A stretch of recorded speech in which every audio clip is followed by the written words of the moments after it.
아버지입니다. 우리 보도록 하겠습니다. 4절, 15절, 42절, 4절까지 시작.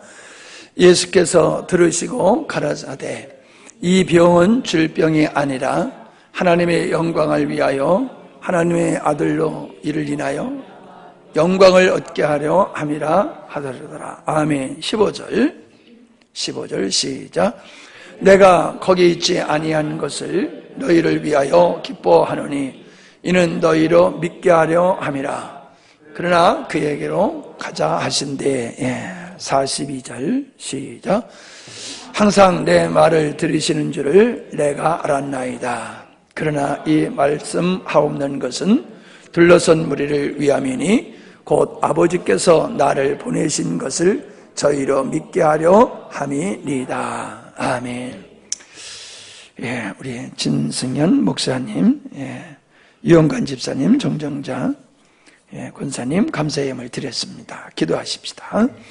고맙습니다. 하나 또 이렇게 우리 진 목사님 은퇴하시고 또 수요일 날 이렇게 찾아오셔서 같이 예배드리고 교제되니까 너무 좋습니다. 네, 정말로 환영하고 반갑습니다.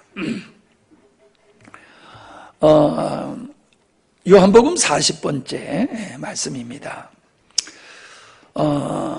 우리가 성경을 볼 때에 일반적으로는 범죄와 구원이라는 관점에서 성경을 보는데 그렇게 되다 보면은 인본주의 신앙이 되기가 쉽다 하는 말씀.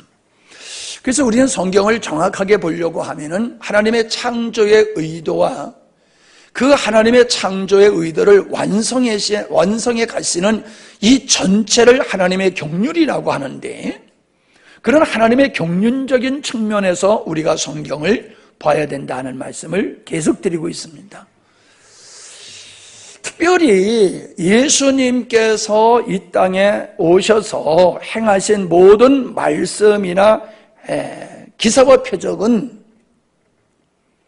그냥 오늘 말씀으로 말미암은 오늘 말씀을 통해서 보면 사랑하는 나사로 친구라고 말했던 그 나사로가 죽은 것을 불쌍히 여기고 그를 다시 살려주시는 이런 긍휼의 어떤 상황이 발생했을 때에 사랑과 긍휼로 은혜를 베푸시는 차원이 아니라는 겁니다.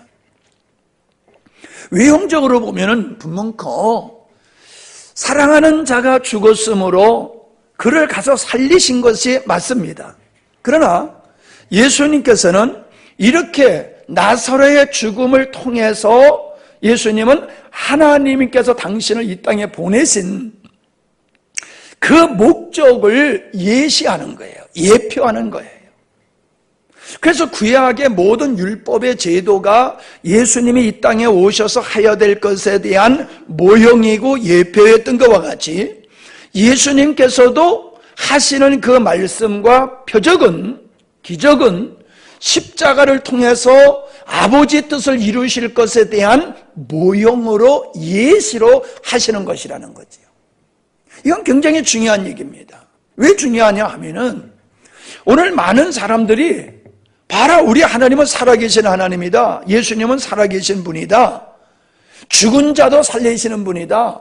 나흘이 되어서 썩어서 냄새나는 자를 살리신 분이 예수님이다. 우린 이런 하나님을 믿는 거야. 우리가 믿는 예수님은 이런 분이야 라고 하면서 자기들이 가지고 있는 문제를 이러한 전능하신 하나님 앞에 문제 해결하려고 나아갑니다. 물론 하나님께서 나사로를 살리셨던 것과 같이 우리들의 문제를 해결해 주시는 것 있습니다. 그러나 우리가 본문에서 예수님이 나사로를 살리는 것은 그냥 다만 죽었던 친구를 살리는 사건이 아니라는 거지. 하나님의 경륜 속에서 예수님은 지금 나사로의 죽음을 이용하고 사용하고 계시다는 거예요. 그래서 나사로가 병들었다라고 하는 소식을 듣고도 즉시 가지 아니하시고 그가 죽을 때까지 기다리고 죽어서 장사 지내가지고 썩어서 냄새가 날 때까지 예수님은 기다리셨다가 그때 그를 살리심을 통하여 당신이 나사로를 통하여, 죽은 나사로를 살리심을 통하여 당신이 어떤 메시지를 전하고 있다는 거예요. 메시지를 전하고 있다. 이걸 놓치면 안 된다는 거예요. 이 메시지를 놓치고 다만 죽었던 자를 살렸다라고 하는 이 사건 자체에 몰입이 되어 가지고 그냥 우리들의 삶 속에서 문제를 해결해 주는 예수님, 그런 정도로 예수 믿으면요, 수박 겉핥기식이고 그 신앙의 목적이 하나님께로 가는 것이 아니라 자기 자신에게 이 신앙의 목적이 머물게 된다는 거예요. 그래서 열심히 기도하고 열심을 내지만은 그 신앙은 하나님이 원하시는 그런 믿음이 아니라는 거예요. 외형적으로는 기독교인의 모습을 가졌을지 모르지만 내면적으로는 이방인의 신앙을 그대로 존속하고 있는 것이다 라고 하는 것을 우리가 알 수가 있습니다. 자, 이 병은 죽을 병이 아니라 라고 예수님 말씀하셨지요. 근데 이 말씀을 원어로 자세히 보면요, 이 병은 죽음으로 끝나지 않을 것이다 라는 뜻이에요. 나사로가 병들어서 죽는 것으로 끝나지 아니하고 그 죽었다가 다시 살아남을 통하여 예수님께서 의도하신 일을 이루실 것이다. 그 아버지 목적을 이루기 위해서 지금 나사로는 병들었고 나사로는 죽게 되는 것이다 라고 얘기하는 것이죠. 그래서 지난 시간에도 말씀드렸지만은 믿는 자들의 삶 속에서 벌어지는 모든 일들은 우연이 아니라는 거예요. 하나님은 비록 인간의 실수라 할지라도 인간의 실수까지도 하나님은 포함하셔서 당신의 목적을 이루신다라고 하는 것을 우리가 깊이 인식이 되어야 될 줄 압니다. 네. 이어서 뭐라고 말씀하셨냐 하면은 하나님의 영광을 위하며 하나님의 아들로 이를 위하여 영광을 얻게 하렵니다 라고 말씀하고 있습니다. 나사로의 죽음을 통하여 우리 주님이 무엇을 의도하셨느냐 하면 하나님께서 영광을 받으시는 것이라는 거예요. 하나님의 영광이 드러나는 것, 하나님의 영광이 드러나는 것이 나사로의 죽음을 통해서 주님이 의도하시고 이루실 일이다 라고 하는 거지요. 자, 하나님의 영광이라고 하면은 이거는요, 간단히 얘기하면은 하나님의 어떠하심이 드러나는 거예요. 하나님의 것과 하늘에 속한 모든 것들이 우리가 살고 있는 이 가시적인 역사 속에서, 그리고 사건 속에서 하나님의 어떠하심이 드러나는 것, 그것이 하나님의 영광이 나타났다라고 얘기하는 것이죠. 그렇게 본다라고 하면요, 하나님의 영광이 가장 많이 나타나는 것이 어디냐 하면은 그게 바로 십자가예요. 그냥 예수님이 죽으셨다라고 하는 그냥 사건 자체로만 보면은 하나님의 영광이 거기에 안 보여요. 그러나 하나님의 관점에서 예수님의 십자가의 의미가 무엇냐라고 했을 때에 그 예수님의 십자가는 하나님의 사랑이고 하나님의 긍휼이고 하나님의 자비하심이고 하나님의 사랑, 하나님의 능력, 그것이 바로 죄인을 사랑하시는 우리 하나님의 어떠하심이 십자가라고 하는 사건을 통해서 나타난 것이라는 거예요. 십자가를 통해서. 오늘날 그리스도인들이 예수님의 십자가에 못 박혀 죽으셨다는 걸 알지만은 그 십자가를 통하여서 나타난 하나님의 영광을 발견하지 못한다는 거예요. 그러므로 십자가 따로 나의 삶이 따로 될 수밖에 없는 거예요. 예수님의 십자가를 통하여 아버지의 사랑과 아버지의 의로우심과 아버지의 그 지혜를 발견하게 되었을 때에 구원받은 사람은 지옥 가다가 지옥 갈 자가 천국 가는 거로 기뻐하는 것이 아니라 그 하나님의 영광 앞에 감복되어서 그 하나님 앞에 굴복하고 하나님을 스스로 찬양하며 경배하며 영원토록 깃들은 종과 같이 살아가게 된다는 거예요. 아멘. 그냥 교회를 다녀도 십자가 찬양은 많이 한다 할지라도 십자가 속에 담겨져 있는 아버지의 영광을 보지 못하면은 그 신앙은 어린아이의 신앙에 머무를 수밖에 없다라고 하는 것입니다. 주님은 이처럼 하나님의 영광을 십자가를 통하여 나타날 것을 지금 나사로의 죽음을 통하여 그를 부활시킴으로 말미암아 장차 십자가에서 나타날 하나님의 영광을 지금 이 시간에 그들에게 맛보기로 보여주고 계시는 것이다 라고 하는 것이지요. 우리는 나사로의 죽음을 두 가지로 우리는 봐야지 돼요. 하나는 예수님의 죽으심이고 하나는 인간의 죄된 죽음의 모습이에요. 그럼 나중에 얘기한 인간의 죄된 모습이 인간의 죄된 모습을 먼저 얘기하면은 왜 예수님은 나사로가 죽을 때까지 계시다가 죽어서 장사 지나여 냄새날 때까지 계셨느냐 하면은 그리고 그 상태에서 부활 다시 살리셨냐 하면은 그게 구원의 상징이라는 거죠. 모든 이 땅에 호흡하는 사람들은 다 나사로와 같이 죽을 수밖에 없는 존재라는 거예요. 죽음의 문제를 자기 스스로 해결할 능력이 없는 거예요. 누군가 와서 살려주지 아니하면 안 되는 그러한 사망의 몸, 죄의 몸, 그게 인간이라는 거예요. 그러한 자기 힘으로 살 수 없는, 자기의 문제를 해결할 수 없는 이 죽음의 문제, 사망의 문제, 지옥의 문제를 해결할 수 없는 존재, 그것이 나사로의 죽음을 통하여 그게 인생이다, 그걸 보여주는 거예요. 나사로가 죽어서 아무런 희망이 없는 것과 같이 바로 이렇게 죽어있는 나사로와 같은 것이 인간들이야. 너희들에게 필요한 건 뭔지 알아? 이렇게 죽어 썩은 자에게 뭐가 필요하겠어? 생명이잖아. 그래서 예수님은 내가 생명이야. 내가 생명이야. 너희들은 사망 가운데 있지만은 사망인 너희들에게 필요한 생명, 그 생명을 주는 자가 나야. 그러므로 내가 생명되어 주심을 뭘 통해 보여주시는 거예요? 부활이지요, 부활. 죽은 자에게 생명을 주니까 그가 다시 살아나는 부활의 역사. 모든 죄인들은 사망 가운데 있는 죄인인데 그 죄인에게 아버지의 생명이 우리에게 주어졌을 때에 그 부활을, 다시 말하면 그 부활은 구원을 의미하는 거란 말이야. 부활은 구원을. 너희 스스로 부활을 할 수가 없어. 너희 스스로 죄의 문제를 해결할 수 없어. 사망의 문제를 해결할 수 없어.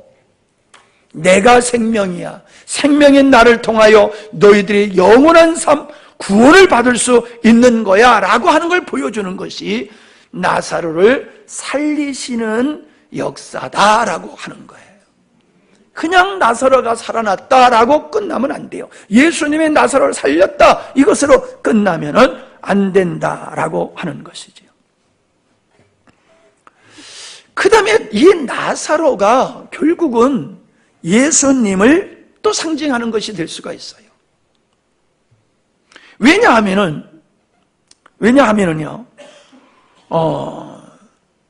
이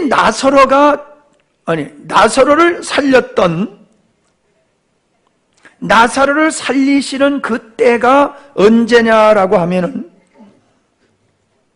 내가 안 적었나?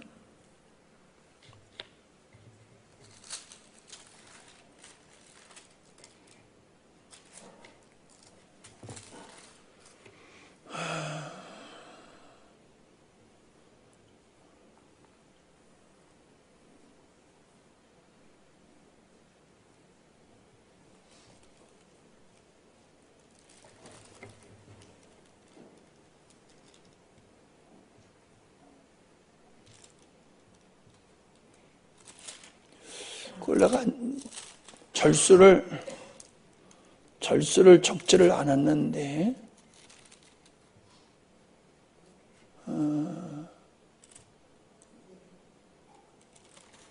절인데 내가 그걸 적지를 않은 것 같아요.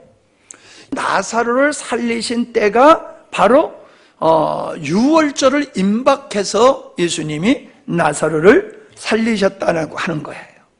그러니까 나사로가 병들어 죽게 된 그때 그 사건을 이용하셔서 주님께서 나사로를 살리시는 이런 그 생명의 그리스도 구세주라고 하는 것을 보여주시는 그때가 언제냐면 바로 유월절을 앞에 두고 하시는 거예요.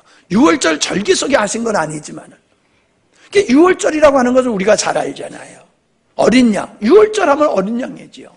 어린 양의 죽음을 통하여 장자들이, 죽어야 될 장자들이 살아나게 되는 역사지 않습니까? 그러니까 양이 죽어야지 돼요. 양이 죽음으로 장자가 살아나지요. 양이신 예수님이 죽어야지만이 죄인들이 살아나는 역사가 있게 된다는 거죠. 우리가 생명이 필요하다라고 하는 죄인들에게 사망의 권세 있는 들에게 생명이 필요하다고 그러는데 우리에게 생명 주심은 죽음과 부활을 통해서 우리에게 생명을 주시는 거라는 거예요. 아멘이요? 양이 죽지 아니하고는 제물이 될 수가 없어요. 양이 죽어 피 흘림으로 어린 양의 유월절 어린 양이 될 수가 있는 거거든요. 그래서 예수님은 반드시 죽으셔야 돼요. 반드시 죽으심을 통하여 우리에게 생명을 주시게 되는 것이다 라고 하는 거지요. 그래서 나사로의 죽음과 부활은 예수 그리스도께서 어린 양 되어 주심으로 죽으심과 우리에게 생명 주시는 부활을, 구원 주시는 부활을 우리에게 보여주시는 거다라고 하는 겁니다. 자, 우리가 아까 읽었던 말씀에 보면은 15절에 너희로 믿게 하려 합니다 라고 말씀하고 계심을 우리가 보았지 않습니까? 믿게 하려 합니다. 또 42절에도 예수님께서 기도하실 때에 나사로를 살리시기 전에 기도하실 때에 둘러선 무리를 위함이니 곧 아버지께서 나를 보내신 것을 저희로 믿게 하려 합니다 라고 말씀을 하시지 않았습니까? 자, 4절에도 또 거기 있죠. 4절. 그 4절은 그냥 넘어가면 되겠네요. 15절과 42절에 보면은 믿게 하려 하심이라. 자, 예수님이 구세주인 것을 사람들에게 나타내시는 사건이 나사로를 살리시는 사건이라는 거예요. 자, 하나님의 입장에서, 주님의 입장에서는 많은 사람들로 하여금 믿음을 갖게 하긴 목적이지만 나사로의 입장에서 한번 생각해 보세요. 여러분, 사람이 죽는다라고 하는 것, 죽음을 경험한다라고 하는 것이 얼마나 그게 힘든 일이겠습니까? 어제도 어떤 집사님이 전화가 왔는데 이번 주에 오시겠다고 하셨던 분이에요.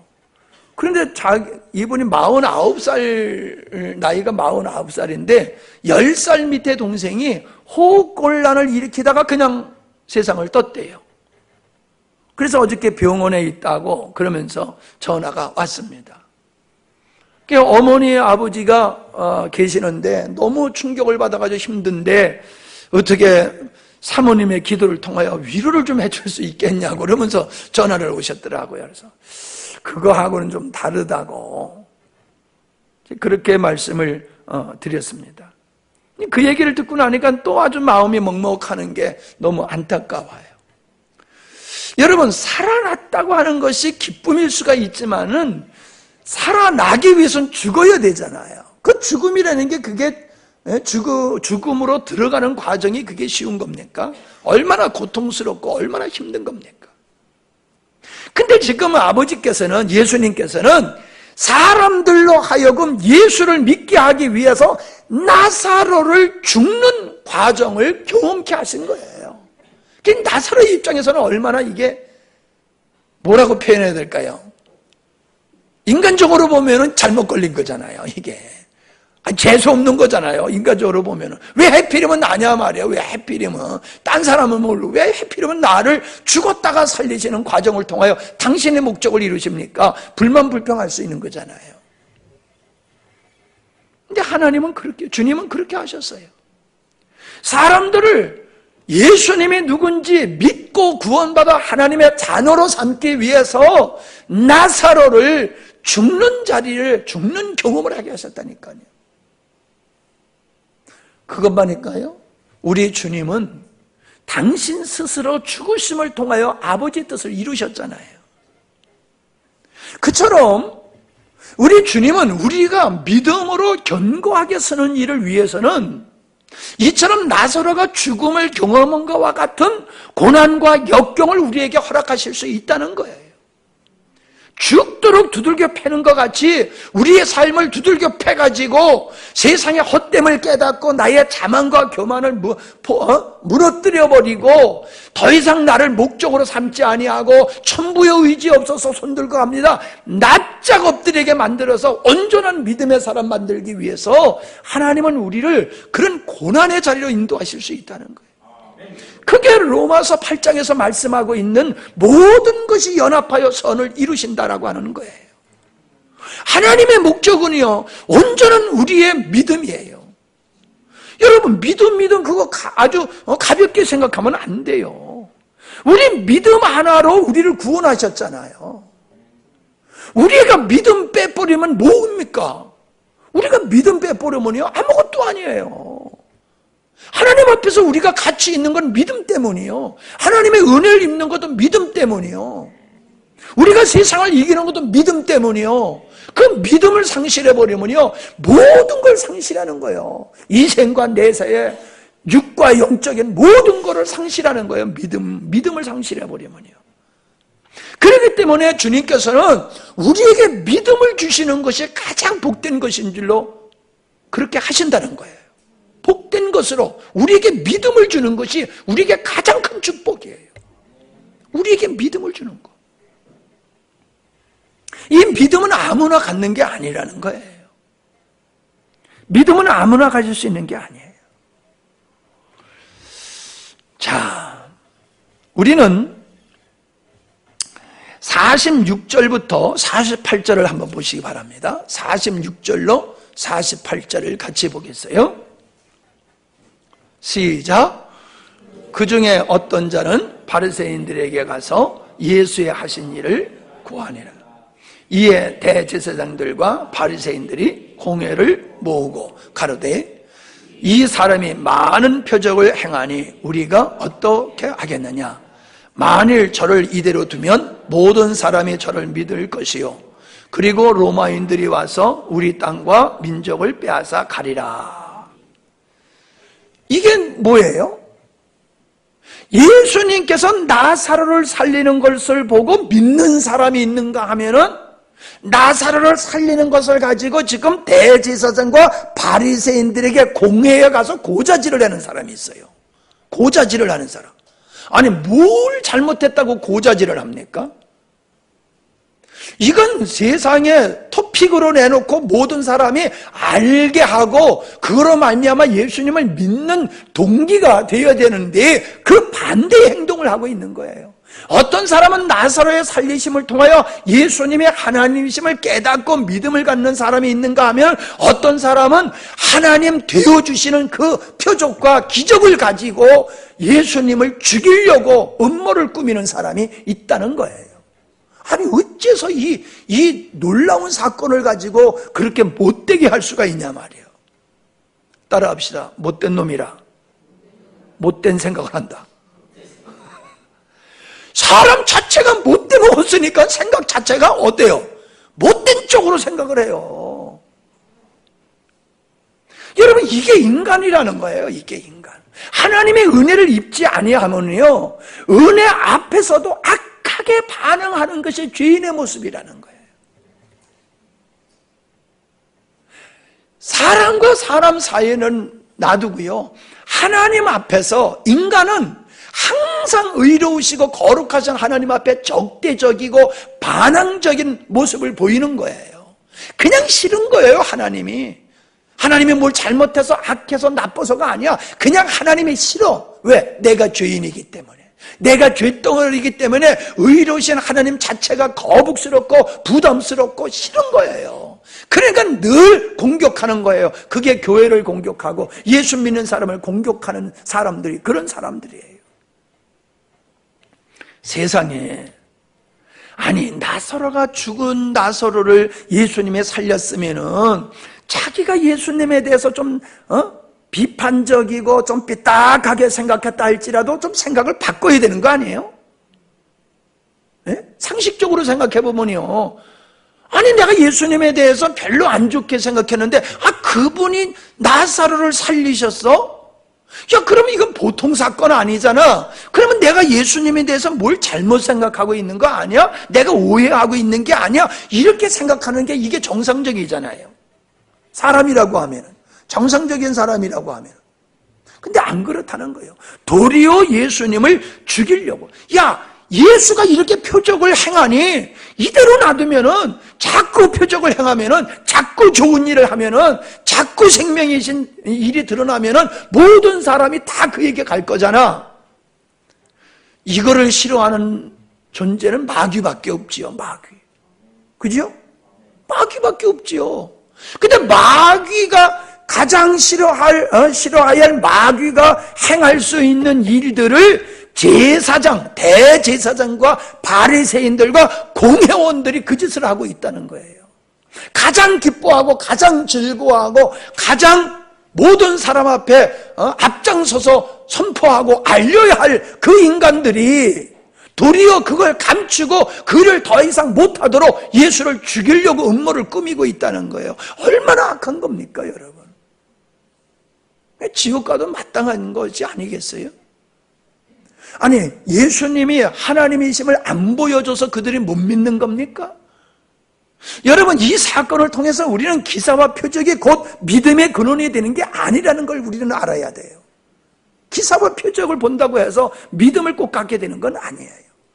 하나님의 백성들은 기사와 표적을 보고 주님께로 돌아와요. 그러나 아닌 사람들은 기사와 표적을 보고 뭐라고 그래요? 우연이야. 귀신이 하는 일이야. 그러면서 하나님을 인정하지 않는 겁니다.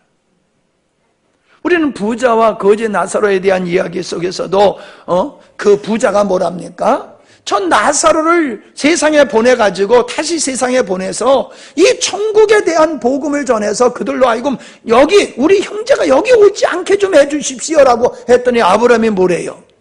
모세의 말을 듣지 아니하면은 죽었던 자가 살아나서 말해도 안 믿을 거야 라고 말씀하시잖아요. 자 보세요. 12장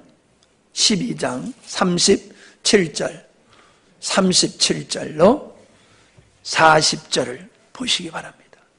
저는 옛날 성경으로 읽어서 좀 여러분하고 좀 틀리는데 그냥 위축되지 말고 그냥 세게 읽으세요. 자 시작. 이렇게 많은 표적을 저희 앞에서 행하셨으나 저를 믿지 아니하니. 자, 왜 안 믿느냐? 많은 표적을 행하는데 왜 사람들이 안 믿느냐? 38절 시작. 이는 선지자 이사야의 말씀을 이루려 하심이라. 이미 선지자 이사야가 이렇게 선포했어. 자 시작. 주여 우리에게 들은 바를 누가 믿으며 주의 팔이 네게 나타나나이까 하였더라. 저희가 능히 믿지 못하는 것은 이 까닭이니 믿지 못하는 것은 이 까닭이니 곧 이사야가 다시 일렀으되 저희 눈을 멀게 하시고 저희 마음을 완고하게 하셨으니 이는 저희로 하여금 눈으로 보고 마음으로 깨닫고 돌이켜 내게 고침을 받지 못하게 하려 함이라. 하나님께서 눈을 멀게 하고 마음을 완곡케 함으로 보아도 보지 못하고 마음으로 깨닫지 못하고 영적으로 치유를 받지 못하도록 하나님께서 그렇게 하신다는 거예요. 그러니까 여러분 이거는 멀쩡한 사람을 이렇게 만든다는 얘기가 아닙니다. 하나님을 잘 믿을 수 있는 사람에게 이렇게 하나님께서 못 믿도록 회방한다는 얘기가 아닙니다. 그들은 원래 완악하여서 하나님을 대적하는 자이기 때문에 그들의 완악함이 더 악하도록 그냥 내버려 두시는 거예요. 우리는 로마서 1장에 보면은 유대인의 죄와 세계 모든 만민의 죄에 대한 얘기가 나오거든요. 거기 보면 뭐라고 말씀하시냐면 내버려 두셨다, 내버려 두셨다, 그런 말씀이 계속 나와요. 내버려 뒀다는 거예요. 완고한 놈을 쳐가지고 눈을 열어서 보게 하고 귀를 열어서 듣게 하시는 거 아니라 그냥 내버려 뒀다는 거예요. 네 완고함 때문에 너는 멸망받아 마땅해. 그리고 하나님께서 내버려 두니까 그들은 계속해서 육을 따라 살고 멸망의 길로 가게 되더라는 거지요. 그러니까 하나님을 등지고 떠난 모든 인간들은 그렇게 하나님을 향하여 적대적인 성향을 가지고 있다는 거예요. 마음이 완약해. 하나님에 대해서 고분고분하지 않아. 대적을 해. 반항을 해. 그런 사람들이 인간이라는 거예요. 그런데 하나님은 그런 인간들 중에서 저와 여러분을 뽑아서 믿음을 갖게 하셨다는 거예요. 믿음을 갖게 하셨다는 거예요. 우리는 예수님이 생명이시고 예수님이 빛이시다고 요한복음 1장에서 우리가 배웠잖아요. 빛이시며 생명이신 예수님께서 자기 백성들 가운데 왔지만은 자기 백성들 가운데 알아보는 놈이 없다는 거예요. 알아보는 놈이 없어요. 못 알아봐. 왜 못 알아봐요? 눈 멀어서. 영적으로 눈이 머니까는 그 마음이 완악하니까는 그들이 예수님을 보고도 그분이 생명이시며 빛이신 줄 못 알아봤다는 거예요. 여러분, 우리의 마음을 완악하게 하게 하는 것이 무언가를 우리는 생각해 봐야 됩니다. 뭐 사람한테 좀 잘했다고 그거 가지고 의롭다고 폼 잡지 마세요. 많은 사람들이 사람 앞에 뭐 잘한 걸 가지고 공로로 삼고 의로 삼고 그걸 가지고 하나님 앞에 당당히 나오려고 하는 사람은 하나님께서 그냥 내버려 두신다고요.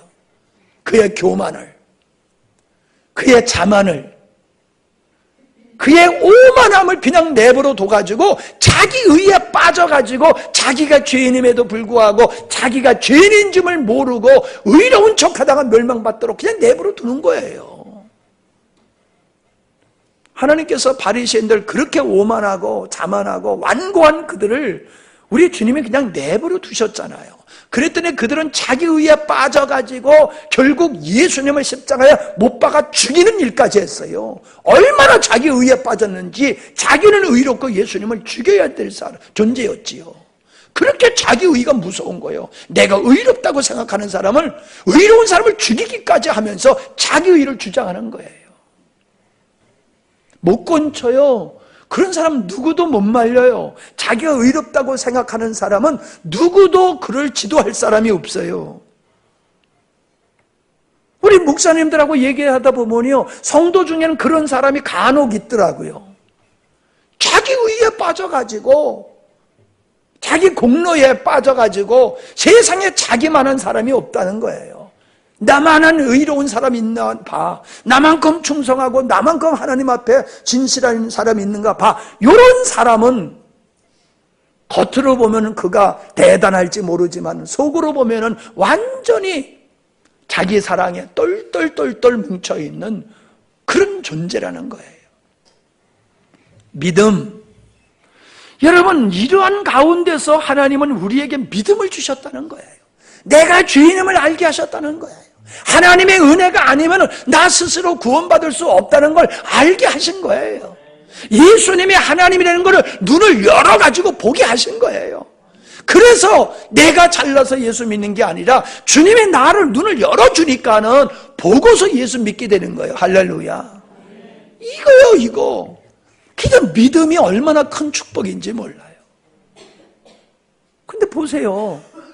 들어도 모르고 보아도 모르는 사람이 있잖아요. 여기만 있습니까? 여기만 고자질하고 대제사장과 바리새인들과 공회원들이 그렇게 예수님에 대해서 적대적인 이러한 무리들이 그때만 있습니까? 지금도 있잖아요. 교회 바깥에 있는 사람은 물론이니와 교회 안에도 그런 사람이 있잖아요. 교회 안에도. 우리는 참으로 이러한 사실을 바라보면서 내가 믿음을 갖고 이 은혜를 깨닫게 된다는 게 놀라운 축복임을 믿으시기 바랍니다. 그게 놀라운 축복이에요. 왜 하나님은 나에게 물질의 복을 안 주십니까? 하나님 왜 나에게 이 고통 중에서 빨리 벗어나게 하지 않습니까? 왜 나에게 이런 문제로 하여금 힘들게 하십니까? 하나님 나를 아시는 거예요? 모르시는 거예요? 그런 생각을 하는 사람은 믿음의 은혜를 몰라서 그래요. 여러분, 그 모든 세상 걸 다 가졌다 할지라도 믿음이 없으면 그는 멸망당할 자잖아요. 하나님께서 차라리 나의 모든 걸 다 거두어가지고 믿음을 주시면 그게 할렐루야잖아요. 이쪽에서만 아멘 소리가 났어. 에? 마스크에서 아멘 안 해서 두 사람이나 마스크를 하다 보니까 이쪽에서 아멘 소리가 안 나는구만. 우리는 어때요? 이 세상에서 예수 믿는 것 때문에 좀 잘 먹고 잘 살고 떵떵거리고 하나님은 나의 아버지시라고 하는 걸 세상에 좀 자랑하고 살고 싶은데 하나님은 안 그러신다는 거예요. 그래서 불만 불평이 많잖아요. 왜 하나님 사랑하는 자녀에게 이런 고난을 주고 어려움을 주십니까? 그래고 대들잖아요. 여러분, 앞에서도 말씀드렸지만 고난을 통하여 믿음을 가지면 그게 축복이라는 거예요. 평안한 가운데 믿음을 상실해버리면 세상과 영혼을 상실해버리는 거잖아요.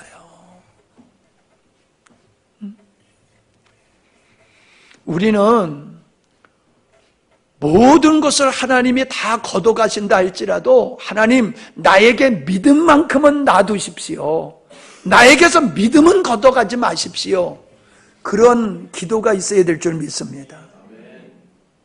오늘날 그런 성도를 찾아보기가 힘들까요? 흔할까요? 내가 보기에는 그런 성도가 많지 않는 거야. 많지 않는 것 같아요. 여러분 보세요. 말씀이 선포되지만은 정령 죽으리라. 예수 그리스도를 사랑하지 않는 자는 저주를 받을지어다라고 하는 무서운 경고의 말씀이 있어도 전혀 조금도 두려워하지 아니하고 여전히 자기를 사랑하며 마귀의 자기 길을 가잖아요. 도대체 이런 사람들이 마음에 화인 맞지 아니하고는 어떻게 그렇게 강심장으로 그렇게 살아갈 수가 있습니까? 하나님께서 나 사랑하지 않는 사람은 저주받을 거야 하는데도 조금도 무서워하네. 조금도 두려워하네. 도대체 무슨 심장이기 때문에 심장을 가졌길래 그렇게 할 수가 있냐고요. 믿음이 없으면요 하늘강아지 봄무서운 줄 모른다고요. 믿음이 떨어지면 말씀이 우습게 보여요. 하나님이 가벼운 존재로 보여요. 믿음이 생겨보세요. 말씀이 천둥같이 들리는 것이고요. 하나님의 존재가 얼마나 두렵고 또 하나님의 존재가 얼마나 나에게 소중한 존재인지 모릅니다. 믿음에 따라서 달라지는 거예요. 여러분 지금 피곤치 않습니까? 하루 종일 가서 일하고 피곤해 죽겠잖아요. 지금 들어놓아서 그냥 따뜻한 아름목해서 들어놓으면 딱 좋을 거 아니에요, 그냥 지금. 근데 왜 여기 나와 있어요? 믿음 때문에 여러분 여기 나와 있는 거예요, 믿음 때문에. 근데 왜 여기 안 나와 있어요? 다른 사람들은 왜 안 나왔어요? 물론 여러 가지 형편 때문에 못 나올 수도 있겠지요. 그러나 그거 제외고 정말로 내면에서 믿음이 있으면요 가만히 있지 못해요. 믿음이 있으면 가만히 있지 못하고 믿음이 있으면 세상에 이끄는 대로 끌려가지 않습니다. 믿음이 없으니까 세상에 힘들다 어렵다 하면서 세상에 자꾸 끌려가고 기대고 그러는 것이라는 거예요. 그래서요 믿음이 축복입니다. 아멘? 믿음이 있으면 말씀을 순종하게 돼 있어요. 믿음이 있으면은요 주님 사랑하고 주님 위해서 헌신할 수가 있어요. 이런 믿음이 있기 때문에 우리는 전도하고 헌신하고 봉사하는 겁니다. 믿음이 없어 보세요. 나는 여러분 1년에 정산할 때 보면요 참 나도 헌금만 한 것 같은 느낌이 드는데 내가 정산한 걸 보다 보면 야 진짜 우리 성도들 헌금 진짜 많이 했다는 생각이 감동이 들어요. 내가 여러분 수입원을 알잖아요. 얼만큼 여러분이 돈 버는 사람인 줄 알잖아요. 그런 여러분이 헌금한 액수를 바라보면은 세상 사람들이 보면 좀 미쳤네 그럴 거예요. 미치지 아니하고 어떻게 그렇게 헌금을 합니까? 그게 믿음이 있기 때문에 그렇게 하는 거예요. 세금 조금 내보세요. 얼마나 쓰리고 아픕니까? 예? 그런데 이건 세금 정도가 아니잖아요. 11조에다가 감사헌금에다가 성경헌금에다가 뭐 각종 여러 가지 헌금, 그거 제가 헌금하라고 언제 그렇게 설교합니까? 근데 여러분 스스로 하잖아요. 왜 그렇게 해요? 정말 저는요, 여러분 헌금하는 거 보면 돌려주고 싶어. 마음이 애려가지고 돌려주고 싶어. 밥을 얻어먹어도요, 돈 많은 사람이 밥 사주면 밥맛이 있는데, 이거 가난한 사람이 밥 사주면 밥이 넘어가는 건지 안 넘어가는 건지 소화가 안 돼. 그냥 서울 가서 얻어먹으면 편안히 먹고 오는데 이상하게 함양에서 먹으면 영 불편해 죽겠어. 왜 그렇게 살아요? 믿음이요, 믿음. 아멘? 그래서 믿음은 어리석게 보이는 거예요. 믿음은 아주 바보스럽고 수치스럽게 세상 사람이 볼 때는 그렇게 보이는 거예요. 그러나 주님은 그 믿음이 얼마나 소중한지를 주님은 아시잖아요. 그래서 우리에게 모든 것을 빼앗아 가고 그래도 믿음을 주시는 거예요. 너 돈 때문에 믿음 안 생겨? 그럼 돈 뺏어가요. 예? 건강 때문에 믿음 안 생겨? 그럼 건강 뺏어가요.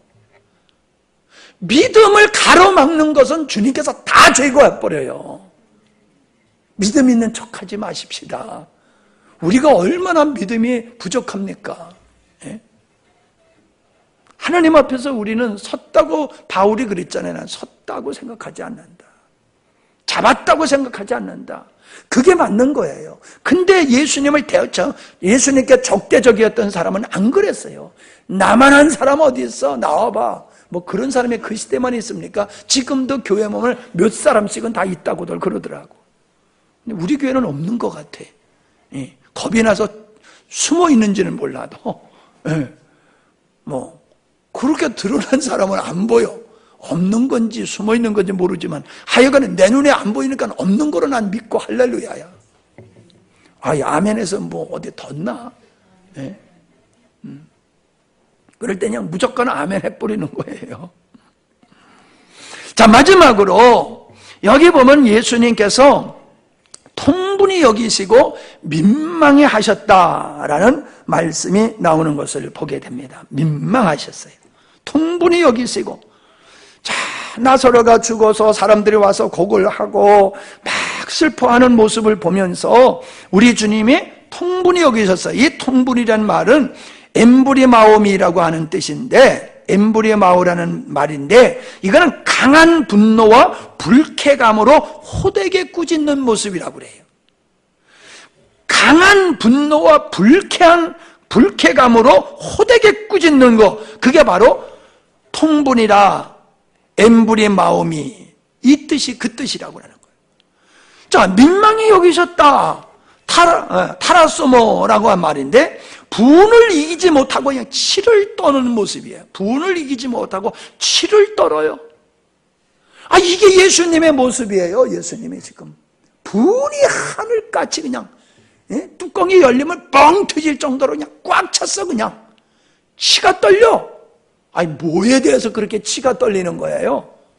어둠의 세력을 향해서, 어둠의 세력을 향해서 우리 주님이 분노와 그 강한 꾸지람, 치가 떨리는 모습을 보이고 있는 거예요. 왜? 나사로의 죽음을 보면서 이 사망이 어디서 왔냐는 거예요. 이 사망, 육신의 사망과 영적 사망이 사단으로부터 오지 않았냐는 거예요. 사단의 계략, 사단의 거짓, 사단의 속임수로 말미암아 이 땅에 하나님의 자녀들이 저토록 사망 가운데 고생하고 있구나. 그걸 보시면서 우리 주님께서 그냥 분해하시는 거예요. 마귀를 향해서, 어둠의 세력을 향해서. 여러분, 우리 주님이 어저께 지난 주일날도 그랬잖아요. 우리 주님은 사랑하는 사람에게 사랑의 하나님이지 멸망받을 자에게는 자비라고는 조금도 없는 분이다. 사랑하는 사람을 향해서 우리 주님은 한량없는 사랑의 하나님이에요. 그러나 멸망받을 사람에서는 자비하고라고는 조금도 없어요. 그렇게 지금 예수님께서 이 사단을 향해서 하나님의 뜻을 대적하고 하나님의 백성들을 거짓으로 섬기고 사망의 권세로 저주로 집어넣고 슬픔을 주고 있는 어둠의 세력을 향해서 우리 주님은 그냥 분노하고 계시는 거예요. 우리는 이런 분노가 있어야 될 줄 믿습니다. 우리에게도 우리의 가족을 얽매고 있는 어둠의 세력에 대해서 이런 분노가 있어야 돼요. 예수 믿지 못하게 하는 이 어둠의 세력, 방황과 방탕하게 하는 이 어둠의 세력, 하나님을 대적하는 이 어둠의 세력에 대해서 너무 호의적이요, 오늘 그리스도인들이. 이게 적인지 아군인지 분별을 못해요. 우리 그리스도인들은 어둠의 세력을 향해서는 치를 떨어야 돼요. 이를 갈아야 돼요. 우리 주님이 그러셨듯이. 아멘? 여러분 생각해 보세요. 어린아이를, 내 사랑하는 어린아이를 어떤 폭력배가 와가지고 개 끌듯이 끌고 간다고 하면은 여러분 어떻겠어요? 어떻겠어요 그러면? 치가 떨릴 거 아니에요. 내 새끼를 강아지 끌고 가듯이 그렇게 좁혀면서 끌고 간다라고 하면은 어떻겠냐 말이에요. 이건 봐줄 수가 없는 거잖아요. 죽을 땐 죽더라도 달려 들어가지고 물어 뜯어서라도 그걸 말려야지 어떻게 가만히 있습니까? 내 새끼를 향해서는 그런 감정을 가지고 살면서 영혼을 도적질하는, 내 아들의 영혼을 도적질하고 우리 가족의 영혼을 도적질하는 어둠의 세력을 향해서는 아무렇지도 않고 눈만 껌뻑껌뻑 뜨고 바라만 보고 있다니까. 어떻게 할 거냐 말이에요. 어떻게 할 거냐 말이에요. 우리 주님의 눈물을 흘리시잖아요. 우리 주님이 눈물을, 여기 보니까 눈물을 흘리시잖아요. 눈물을 흘리시잖아요. 우리는 이 땅에 죽어가는 영혼들을 향한 눈물을 흘림이 있어야 될 줄 믿습니다. 이 땅에 죽어가는 어둠의 세력에게 미혹당하여서 자기가 가는 길이 어떤 길인지도 몰라, 지금 자기가 있는 형편이 어떤 곳인지도 몰라, 죽음의 자리에 있으면서도 평안하다 평안하다고 있는 그들을 바라보면서 우리는 울어야 되는데, 나도 이렇게 눈물이 말랐는지 몰라. 좀 울고 싶은데 안 울어져. 이거 큰일 났어요. 울고 싶은데 안 울어져요. 우리 그걸 위해서 기도하자고요. 주여 울게 좀 해주십시오. 불쌍한 영혼을 보고 울게 해주시고 어둠의 영혼을 향해서 치를 떨게 좀 해주십시오. 우리가 너무나 아주 점잖게 예수 믿는 게 잘 믿는 건 줄 알아요. 아니에요. 불의를 향하여 어둠을 향해서는요, 정말로 놀랍도록 사람들이 어휴 저 사람 저런 기질이 있었는가 할 정도로 우리는요 분노를 다 폭발시켜버려야지 되는 거예요. 그리고 죽어가는 영혼을 향해서는 한없는 눈물을 흘리는 것이 그리스도인의 모습이라는 거예요. 우리 가정은 그런 마음으로 구원할 줄 믿습니다. 그런 마음을 가질 때에 가정을 구원하지요. 그런 마음이 없는데 기도하겠어요? 그런 마음이 없는데 전도를 하겠어요? 끝으로, 마지막으로 끝으로 뭐라고 그러시냐? 풀어놓아 다니게 하라. 그렇게 말씀했어요. 풀어놓아 다니게 하라. 자, 그가 지금 베로동인체로 나왔습니다. 그러나 사실 가만히 보면 그는 조금 전에 어떤 상태에 있었습니까? 사망에 묶여 있었단 말이에요. 사망에 묶여 있었단 말이에요. 그래서 꼼짝 못하고 있었단 말이에요. 사망의 저주 가운데 있었단 말이에요. 그런데 그를 풀어놓으신 분이 예수님이시잖아요. 사망에서 건져내셔서 자유롭게 만드신 분이 예수님이시잖아요. 근데 재밌는 거 풀어놓아 다니게 하라라고 하는 이 말은 예수님이 18장 8절에 동산에서 기도하시고 제사장들이 보낸 군사들한테 잡혀가실 때 하신 말씀이에요.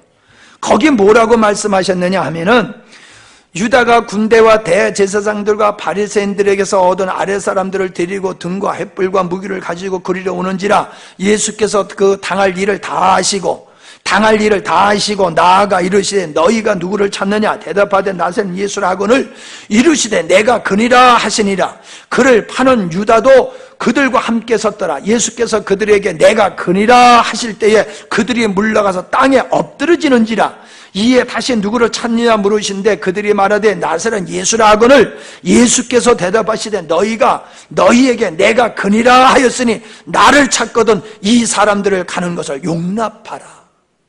나를 찾느냐? 그럼 나를 잡아가. 그리고 이 제자들 손대지 마라. 이 제자들을 용납하라. 이 용납하라라는 말이 풀어 자유케 하라라는 말과 같은 뜻이에요. 예수님이 결박됨으로써 제자들이 자유를 얻게 됐어. 예수님의 십자가의 죽으심을 통하여 사망에 묶여있던 자들이 자유케 됐어. 풀어 자유케 됐어. 할렐루야. 주님은 우리를 풀어 자유케 하셨단 말이에요.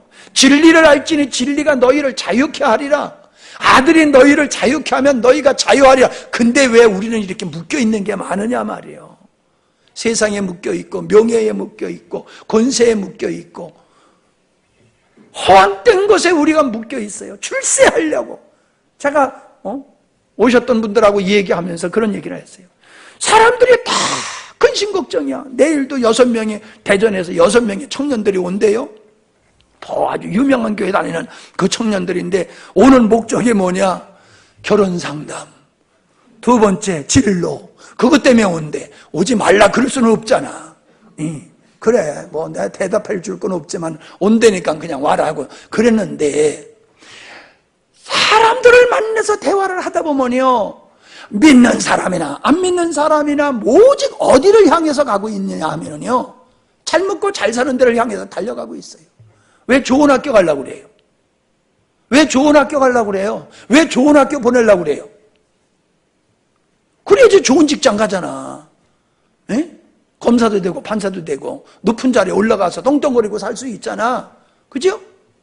좋은 대학교 가려고, 좋은 직장 가려고. 그래서 사람들은 계속 지향하는 점이 뭐예요? 잘 먹고 잘 살고 높아지려고 하는 쪽으로 그냥 달려가고 있어요. 모든 사람이 그쪽으로. 근데 우리도 그쪽으로 달려가고 있다니까. 우리도 지금 그쪽으로 달려가고 있어요. 예수 믿는 사람들이. 우리는 그쪽으로 달려가면 안 돼요. 그냥 주님이 그 자리에 주면 좋고. 따라합시다. 믿음을 따라 우리는 달려가야 돼요. 성도는 믿음을 따라 달려갈 때에 세상으로부터 자유할 수 있단 말이에요. 풀어 자유케 하리라. 주님으로 말미암아 우리는 세상에 매이지 아니하고 사람에게 매이지 아니하고 물질에 매이지 아니하고 풀어 자유하는 삶을 사는데,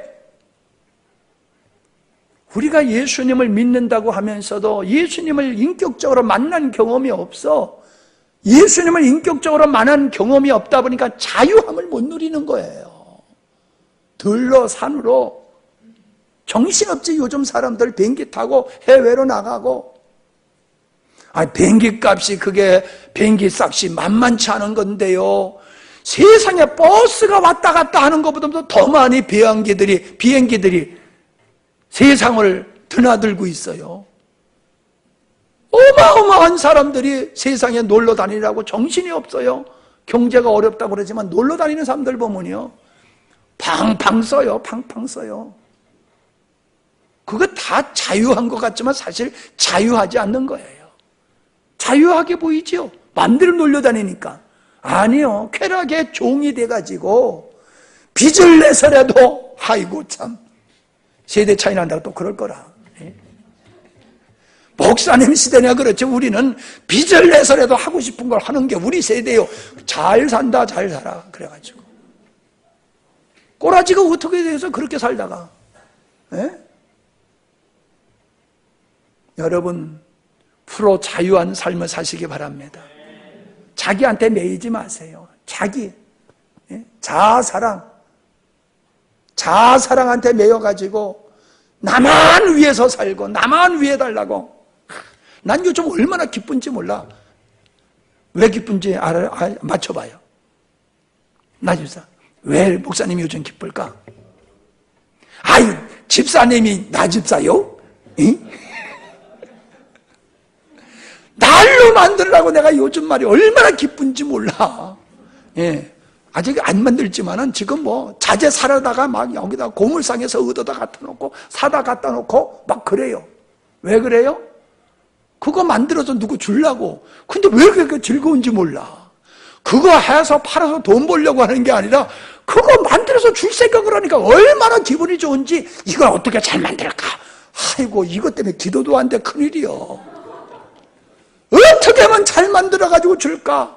3호, 4호는 업그레이드 되어 있는 거 진짜 완벽한 걸 만들어가지고 줘야 될 텐데 이것 때문에 유튜브 보느라고 요즘 내가 공부하느라고 말이야. 그냥 거꾸로 타는 날로 공부하느라고 내가 잠을 못 잔다니까. 여러분, 자기를 위해서 살면요 그렇게 기쁘지 않을 거예요. 어떻게 하면 돈 벌까 막 이런 거 하면요 머리가 찌끈찌끈하고 아플 거예요. 근데 어떻게 하면 내가 또 다른 사람을 즐겁게 해줄까, 도움을 줄까 막 이걸 생각하니까 잠도 안 오고 얼마나 재밌는지 몰라. 그냥 혈색이 돌잖아. 혈색이 돌잖아. 민집사님 왜 아멘 아니야? 가까이 있으니까 잘 보일 텐데. 자기 사랑에 빠지지 마시기 바랍니다. 자기 사랑에 빠진 사람은 인생이 불행해져요.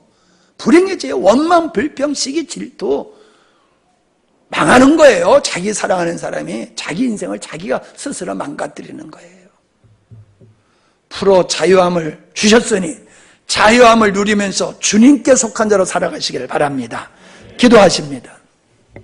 우리 한 목소리로 기도하십시다. 주님, 주님께서는 아버지의 뜻을 이루시려고 이 땅에 오셨고 비록 나사로가 죽는 아픔까지라도 그것을 통해서라도 아버지의 뜻을 이루고자 주님은 하셨을 뿐만 아니라 주님 자신이 십자가를 지심을 통하여 아버지의 뜻을 이루셨습니다. 주님은 우리에게 생명이 되시고 부활 되신 분입니다. 우리를 풀어 자유케 하시는 분입니다. 우리를 얽매고 있는 어둠을 향해서 통분히 여기시고 민망히 여기시며 눈물을 흘리시는 분입니다. 우리가 그런 사람이 되어야 됩니다. 믿는 자가 그런 사람이 되어야 됩니다. 그게 하나님을 만난 사람의 모습입니다. 주님과 함께하는 사람의 마음은 주님의 마음을 가지고 사는 겁니다. 세상 것이 좀 잘 됐다고 기뻐하고 안 됐다고 슬퍼하는 건 믿음의 사람의 모습이 아닙니다. 주님, 나에게 믿음 주신 거 이거 한 가지만이라도 감사합니다. 우리 부모님이 나에게 재산 물려주지 않았어도 믿음 하나 물려주신 거 잘하신 겁니다. 나도 우리 자녀들에게 빌딩 못 물려줘도 믿음만큼은 내가 물려줘야 되겠다. 할렐루야. 주여 믿음의 사람이 되게 하옵소서. 우리 성도들이 믿음의 사람이 되게 하시고 교회가 믿음의 사람이 되게 하시고 이 시대가 믿음으로 회복되게 해 주시옵소서. 기도하십시다. 할렐루야.